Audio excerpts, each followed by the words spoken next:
maxaad ka taqaanaa shuruudaha adag ee ay waajib tahay inay raacdo marwada koowaad ee madaxweynaha dalka waqooyiga Korea Kim Jong Un? kow waa in ay maskaxda ay ka saartaa oo ay iska ilowdaa wixii soo maray ee hore oo dhan. inkastoo ay arrintani la yaab tahay, haddana Ri Sol-ju waa inay gebi ahaanba maskaxdeeda ay ka tirtirtaa wixii hore oo ay aqbashaa kaliya ka fakarka mustaqbalkeeda. ma aha oo kaliya marwada koowaad ee madaxweynaha ama xaaska madaxweyne Kim Jong Un, laakiin waa in ay xataa bedeshaa magaceeda gebi ahaanba. Ri Sol-ju waa magaca ay qaadatay guurkeeda kadib.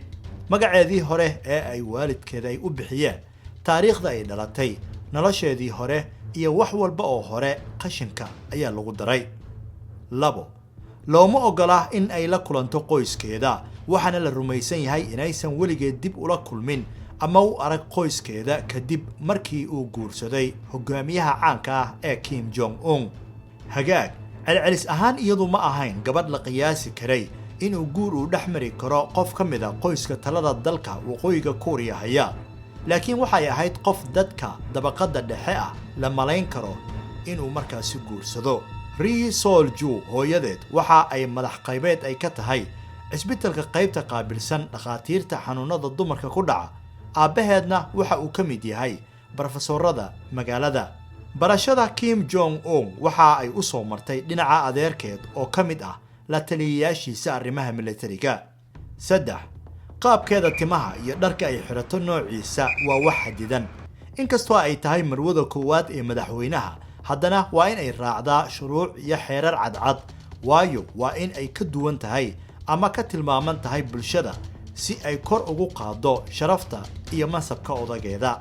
kasoo bilow dharka ay xiranayso iyo muuqaalkeedaba waa wax iyada lagu maamulo.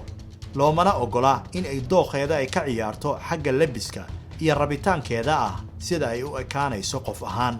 4 waa in ay qarisaa uurkeeda. tan iyo markii la guursaday gabadhan waxa ay ku nooleed nolol sir ah oo aan la ogolayn in ay bulshada wax ka ogaadaan.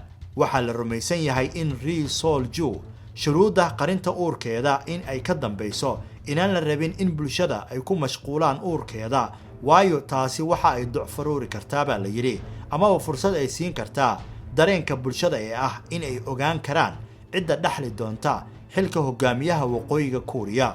balse arrintani ayaa noqonaysa marmarsiiyo gabadhan looga ilaaliyo indhaha bulshada. inkastoo su'aasha isweydiinta mudan ay tahay sababta marwada koowaad ee madaxweynaha looga qarinayo saxaafadda iyo dadkeedaba. 5 dibadda ugama bixi karto dalka waqooyiga Korea. inta aysan isguursan hogaamiyaha waqooyiga Korea Kim Jong Un, waxa ay u safri jirtay adduunka oo dhan. waxaa sidoo kale la xusuustaa amaba la xusaa in Ri Sol-ju ay waxbarashadeedii ay ku soo dhamaysatay dalka China, iyadoo sidoo kale booqatay dalka koonfurta Korea.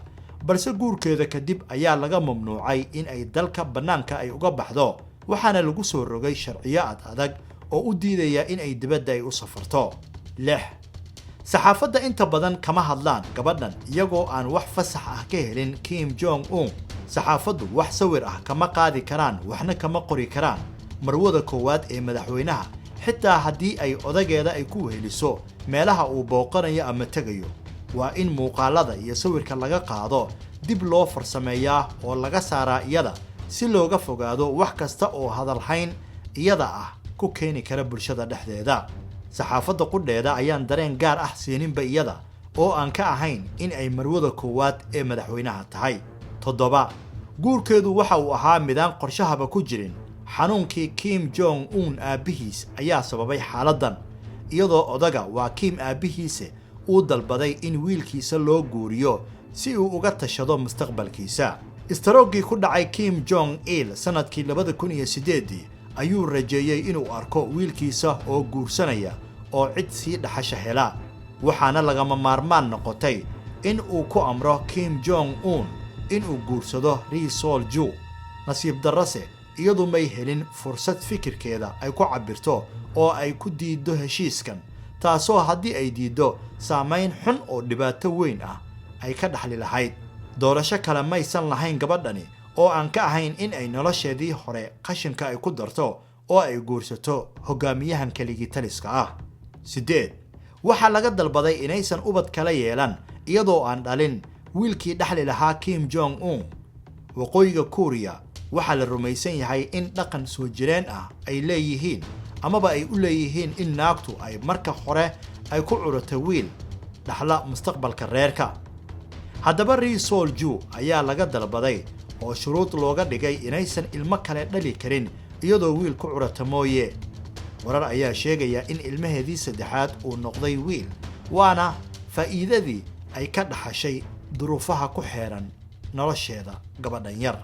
intaas ayaynu ku soo gabagabeynaynaa qodobkaasi. waxaad kala socoteen Wardhowr Media.